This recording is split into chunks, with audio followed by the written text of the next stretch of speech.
Hi hello నమస్తే welcome back. నేను మీ host అక్షర విహారీ.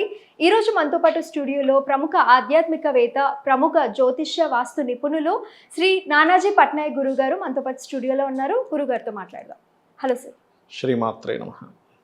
ఎలా ఉన్నారు? అద్భుతంగా ఉన్నాను, చెప్పండి. గురుగారు, ఇప్పుడు ఉదయం పూజ ఏ సమయం లోపు ముగించుకుంటే మంచిదంటారు? శాస్త్రపరంగా చూసుకుంటే గనక నాకు తెలిసినంత మటుకు తెల్లవారుజామున సూర్యోదయానికి ప్రారంభించి సూర్యోదయమై ఒక 15 నిమిషాల లోపల ముగించేసుకోవాలి. ఎందుకు అంటే గాయత్రి జపము అని చేస్తారు, తెలుసు. గాయత్రి జపం చేసేటప్పుడు సూర్యోదయం అవుతున్నప్పుడు గాయత్రి జపం చేస్తారు. సూర్యుడు నడినెత్తున ఉన్నప్పుడు మధ్యాహ్న సంధ్య చేస్తారు. సాయంత్రం సంధ్య సూర్యాస్తమం అవుతున్నప్పుడు చేస్తారు. అది పర్టికులర్గా ఆ టైంలో చేసినప్పుడు శక్తి ఎక్కువగా ఉంటుంది మనకి, అందుకని పర్టికులర్గా చేయాలి. అలా కాదు, కొంతమందికి గాయత్రి సంబంధించినటువంటిది వారికి ఎటువంటిది ఉండదు, కేవలం నార్మల్ పూజ చేసుకుంటారు. వాళ్ళు వీలైనంత మట్టుకు 9 లోపల 10 లోపల చేసుకుంటే మంచిది. అంటే కొన్నిసార్లు కొంతమందికి ఎలా ఉంటుందంటే, ఇప్పుడు పొలం పనులు ఉంటాయి, పొద్దున్నే పొలానికి వెళ్ళిపోవాలి, వెళ్ళిపోయి ఏదో మోటారో సంథింగ్ ఏదో పెట్టి మళ్ళీ రిటర్న్ వస్తారు వాళ్ళు. అలాంటి వాళ్ళకి మనం 5కి 6కి చేయమంటే చేయలేరు వాళ్ళు. ఇంకొంతమందికి ఎర్లీ మార్నింగ్ ఏదైనా పనులు ఉంటాయి, పాల వ్యాపారం చేసే వాళ్ళు ఉంటారు, లేకపోతే పేపర్ వేసే వాళ్ళు ఉంటారు. వాళ్ళకి పొద్దున్న నేను పూజ చేసుకుంటూ కూర్చుంటా అంటే వాడికి అక్కడ లేట్ అవ్వచ్చు. అంటే ఎర్లీ మార్నింగ్ ఏదైనా పని ఉంటే కనుక అది ముగించుకొని వచ్చి చేసుకోవచ్చు. ఇంకొంతమందికి పొద్దున్నే వెళ్ళిపోతారు, ఏది 5 o'clock 6 o'clockకే వాళ్ళు డ్యూటీకి వెళ్ళిపోయి ఈవినింగ్ వస్తారు. అలాంటి వాళ్ళు కనీసం సాయంత్రం చేసుకోవాలి. అయితే ఇక్కడ ఏంటంటే అసలు పూజ అనేటువంటిది అసలు ఎందుకు చేస్తున్నాం, ఫస్ట్ ఈ క్లారిటీ రావాలి అందరికీ కూడా.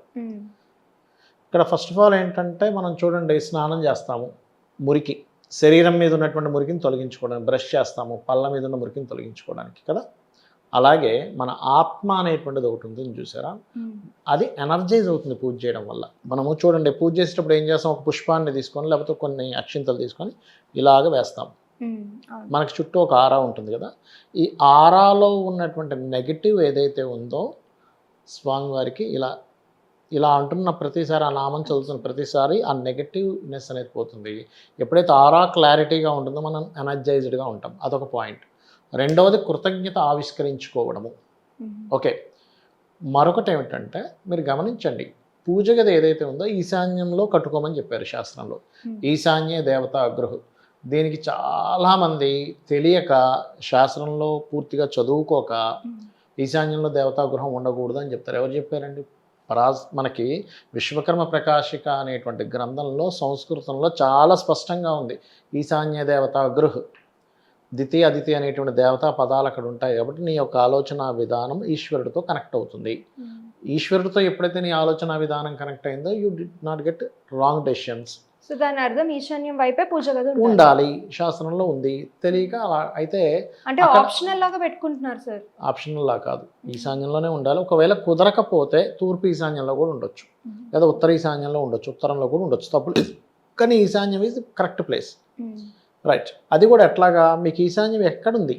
ఇప్పుడు అందరూ నార్మల్ ఈశాన్యం అంటే ఇటు అనుకుంటారు, తూర్పు ఇటు ఉంటే ఈశాన్యం. అలా కాదు, ఒక్కోసారి ఇటు తిరుగుతుంది, టిల్ట్ అవుతుంది, ఒక్కోసారి అప్పుడు ఇక్కడ వస్తుంది ఈశాన్యం, లేదా ఇటు వెళ్తుంది. అది ఎటు వెళ్ళింది అనేది తెలుసుకోగలగాలి. ఇప్పుడు మనం ఒక ప్రదేశానికి వెళ్ళాము, అదంతా చుట్టూ చెట్లు ఉన్నాయి, ఉత్తరం వైపు మీ రూట్ ఉందని తెలిసింది. అప్పుడు కంపాస్ పెట్టుకుంటే ఉత్తరం ఎటుందో చూసుకుని అటు వెళ్తాం కదా. అలాగే ఇది కూడా అంతే. సో అందుకని ఏంటంటే, ఫస్ట్ ఆఫ్ ఆల్ మీరు అర్థం చేసుకోవాల్సింది ఏంటంటే, ప్రాణశక్తి అని ఉంటుంది. ఈ ప్రాణశక్తి పెరగడానికి తోడ్పడుతుంది పూజ అనేటువంటిది. అయితే ఈ పూజకి దానికి ఒక అర్థం చెప్పారు, పూర్వ వైభవాన్ని జనింపచేసేది పూజ. పూజ అంటే అర్థం పూర్వ వైభవం అంటే, ఒకప్పుడు అంటుంటారు, మేము ఒకప్పుడు చాలా బాగా బ్రతికానండి, నాకు చాలా పెద్ద గొప్ప యోగం ఉండేది, కానీ ఇప్పుడు పోయింది. అలా ఎవరైనా వాళ్ళ యొక్క జీవితంలో అద్భుతంగా బ్రతికింది, నేను అన్నీ పోగొట్టుకున్నాను అనుకునే వ్యక్తి కనుక రోజు పూజ చేశారా, ఖచ్చితంగా మరలా పూర్వ వైభవాన్ని జనింపజేస్తుంది పూజ. కాకపోతే రోజు చేయాలి. అందరూ చేసే మిస్టేక్ ఏంటి చెప్పమంటారా? నేను ఎన్ని పూజలు చేసినా అయినా నాకు పోయే కాబట్టి నేను చేయను అంటాడు. ఇప్పుడు యాక్సిడెంట్ అయిందమ్మా, బ్లడ్ పోయింది మనిషిలో నుంచి, చీచి బ్లడ్ పోయింది నాలోంచి, నేను బ్లడ్ ఎక్కించుకొని అంటాడా? ఎక్కించుకుంటాడా? పోయింది కాబట్టి ఎక్కించుకోవాలి కదా. యాక్సిడెంట్ అవుతుంది కదా అని రోడ్డు మీదకి వెళ్ళకుండా ఉంటావా? ఇంకా బాగుంది ఇది. అలా ఏంటంటే చాలా మంది చేసే మిస్టేక్ ఇది. ఎందుకు జరుగుతుంది? చాలామంది తెలియక ఏం చేస్తారంటే, నేను ఎన్ని పూజలు చేశాను, నాకు భగవంతుడు సహకరించలేదు కాబట్టి నేను పూజ మానేస్తా. కానీ అక్కడ జరగడానికి ఇన్సిడెంట్ జరగడానికి కారణం భగవంతుడు కానే కాదు. వాళ్ళు పాస్ట్ లైఫ్లో చేసుకున్న కర్మ ఒక గ్రహ రూపంలోనో ఒక కర్మ రూపంలోనో అక్కడికి వచ్చి వాళ్ళకి ఇన్సిడెంట్ జరిగింది.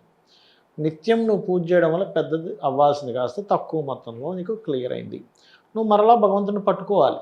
ఇప్పుడు తల్లి చేయి పట్టుకొని వెళ్తున్నాడు, కాలుకి రాయి దగ్గర కింద పడ్డాడు. నీ చేయి పట్టుకున్నా నాకు కాలు దగ్గర కింద పడ్డాను కదా అని చెప్పి రోడ్డు మీద పిల్లడు చేయి వదిలేసి వెళ్తే ఇంకా ప్రమాదం కదా. ఇది రాయి తగిలింది, తల్లి ఇంకోసారి రాయి తగిలిందా ఇంకొంచెం జాగ్రత్తగా చూసుకుంటుంది. అలా తల్లి చేయి వదిలేసినట్టే భగవంతుని వదిలేయడం అంటే. అంతే, నా దృష్టిలో అయితే అంతే. కాబట్టి నిత్యము చేయాలి. ఇష్టదైవం అనేటువంటిది ఒకటి ఉంటుంది. అదేవిధంగా మీకు పూర్వజన్మలో చేసినటువంటి కర్మ నుంచి కాపాడే దైవం ఒకటి ఉంటుంది మీ జన్మజాతకంలో. దాన్నే 5వ అధిపతి అంటారు, పంచమ అధిపతి. ఆ పంచమాధిపతి మీ లగ్నం బట్టి మీ 5th లార్డ్ ఎక్కడున్నాడు, ఆ అధిపతి ఎక్కడున్నాడు దాన్ని బట్టి ఉంటుంది. ఆ అధిపతి ఎక్కడున్నాడో చూసుకొని దాన్ని బట్టి మీరు ఆ పంచమాధిపతిని డిసైడ్ చేసి చూడాలి. కొంతమందికి రవి అవుతాడు, అప్పుడు సూర్య ఉపాసన. మరి కొంతమందికి కుజుడు అవుతాడు, స్కంద ఉపాసన లేదా ఆంజనేయ స్వామి ఉపాసన. కొంతమందికి చంద్రుడు అవుతాడు, రాజరాజేశ్వరి అమ్మవారి ఉపాసన. మరి కొంతమందికి బుధుడు అవుతాడు, విష్ణు ఉపాసన. మరి కొంతమందికి కేతు అవుతాడు, గణపతి ఉపాసన. రాహు అయితే దుర్గా ఉపాసన. అదేవిధంగా అది సోమ మంగళ బుధ. గురువు అయ్యాడు అనుకోండి, దత్తాత్రేయ ఉపాసన. శని అయ్యాడు, శివ ఉపాసన లేకపోతే ఆంజనేయ స్వామి ఉపాసన. శుక్రుడు అయ్యాడు, అమ్మవారి ఉపాసన. ఇలాగా అంటే ఏమీ లేదు. ఇప్పుడు పూర్వజన్మ కర్మ ఒకటి ఉంది, ఆ కర్మ నుంచి బయటపడడమే కదా మన ప్రయత్నం అంతా కూడా, ఈ జన్మంతా కూడా. అమ్మో నేను అప్పులు అవ్వకూడదు, రుణాలు అవ్వకూడదు, శత్రువులు అవ్వకూడదు అనుకుంటున్నాం. అదే పూర్వజన్మ కర్మ ఆ రూపంలోనే వస్తుంది. ఇప్పుడు దీన్ని దాటించే అధిపతి ఎవరు అంటే పంచమాధిపతి. అందుకే మీ యొక్క పంచమాధిపతి ఉపాసన చేయండి అంటాం. మంత్రం దానికి సంబంధించిందే మంత్రం తీసుకోండి అంటాం. ఎవరైతే వాళ్ళ పంచమాధిపతి ఎవరో తెలుసుకొని, పంచమాధిపతి ఇచ్చే రిజల్ట్ ఏ గ్రహం ఇస్తుందో తెలుసుకొని దానికి సంబంధించిన ఉపాసన కనుక చేస్తే 100% వాళ్ళు రుణము, రోగము, శత్రువుల నుంచి బయటపడతారు. సో చాలా థ్యాంక్స్ గురుగారు. ఉదయం పూజ ఏ సమయంకి చేయాలి, ఏ సమయంకి ముగించుకోవాలి అన్న విషయం నుంచి దేవుణ్ణి పూజించడం, దేవుణ్ణి ఆరాధించడం ఎంత ఇంపార్టెంట్ మనుషులకు అనేది చాలా గొప్పగా చెప్పారండి. ధన్యవాదాలు. శ్రీమాత్రే నమః.